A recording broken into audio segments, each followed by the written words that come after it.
Hello guys, we are back for part 2. I'm actually hoping this will be a shorter read, but I have a habit of going to 3 parts. I do think it'll be fun to do longer reads sometime, like maybe 6, 7 parts, hell, even more than that. But we'll see. We'll see how this whole reading goes. Also, don't forget, I am offering readings to you guys at the top of my page. I have some fact posted up there, so give it a look-see and try me out. Woo! Okay, so while I was shuffling, a big chunk of the deck fell and the card on top was bam. Exactly, that's what I'm talking about. So we left off talking about that beautiful song that woman is a part of. She's what is that word? It's an E word that means like become a part of. She's basically become one with this big like soup.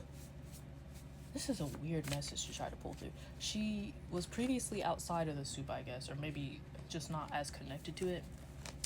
And she is now a part of this big universal like soup song where she is now flowing in like the current. It's like this musical current of the universe. I don't know, I'm thinking like Colors of the Wind. I don't even fully remember what she says in the song, and I can barely remember the movie. I saw it when I was very young.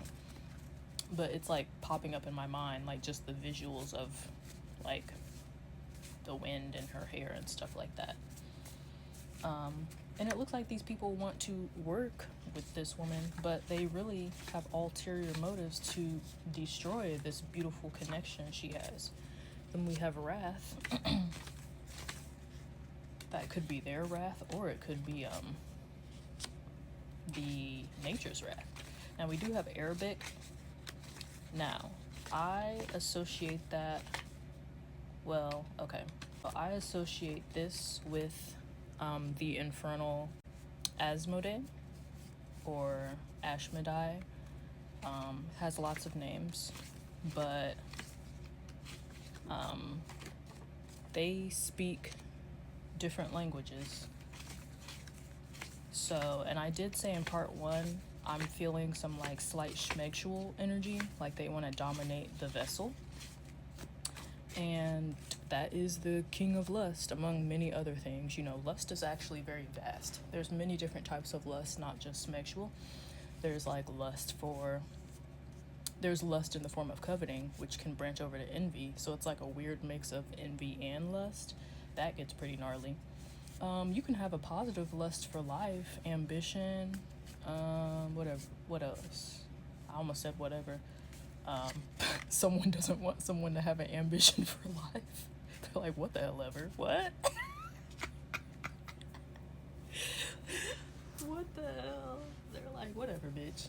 You have ambition, bitch? Shut up. Any tutti frutti.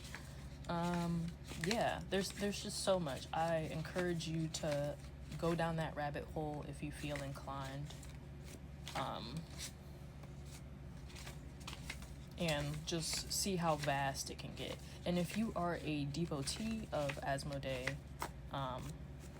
it seems here maybe he is being used to attack some sort of spiritual feminine. So in this case, it would give a little bit of evilness, in my opinion, a little bit of gnarliness. We got some candle flickers. I don't know if it was doing that before, but I'm not going to say any infernal is completely evil or good or, you know, yada yada. I like to think about that whole, like, what is it, 9 square system of, like, chaotic good, chaotic neutral, chaotic evil, all those. I think I've pulled on this energy before, and it said lawful evil, lawful neutral. This is very much an entity of, you know, it's about what I want at the end of the day, or it wants. And, you know, most people know that going in, though, is the thing. This also is like a Lord of Lies energy. So possibly people could have been tricked before, like pairing up. I don't know. I'm not going to go too deep into like how this person, this demonolator, got into contact with this entity. That is very personal between those two energies. But I'm just trying to kind of explain to you guys in case you don't have any experience with infernals. kind of what knowledge I have ish on the subject. So let's keep pulling. We have John F. Kennedy here. Now, the interesting thing is that this spirit being, this entity, whatever you want to call it, this inferno, is a shapeshifter, right? So it could be trying to show up in someone's energy as someone else. It could be trying to show up as John F. Kennedy. Or this is even like a weirder message before I get the other cards. It says destroy, and it's across from John F. Kennedy. Destroy the... Oh, wait. I don't know if I could say that. That might get flagged. Destroy the leader. And a lot of people... Let me grab another stack. But while I'm talking, a lot of people remember John F. Kennedy as being a very positive leader. Perhaps a more open-minded leader compared to other ones that we have had in America. And nice. I don't know. That's like when I ask people about him, or they just talk about him, they really are fond of him. He was the most handsome one to a lot of people, good looking. He did have like some nightlife, like he was involved in like some, you know, group, I'm not going to say the name of that group, but some group affiliations and some lustful escapades, some scandals. But overall, people seem to really enjoy his energy, his presence, and what he stood for. It seemed like he was trying to like get to the meat of things and help people, from what we know. And this person, this 20s white male or this 20s woman, who could also be the demonologer, seems like they want to destroy someone in a high status, someone they perceive as being in a high status. And here we have Minerva again. See? And Minerva is associated with wisdom, and I'm pretty sure like truth or justice. Let me double check that just to be sure. Yeah, so she's the Roman goddess of wisdom, justice, law, victory, and she also works in some of the fine arts, trade, and strategy. She is also a goddess of warfare. So this one party, whether it's the white male or the untamed woman, I'm going to say it's the white male because the untamed woman seems to be connected to the more spiritual side. This young white male, whoever that is, they may have dimples, or the untamed woman may have dimples. This young male is very upset with this woman, seemingly, like, I'm not getting any reason. It just seems to be like what she is and what she stands for. She must be someone who stands for truth and justice. And also, the thing that's really pissing them off, and see, this is across from dimples. They may be mad because she looks good, because she's pretty.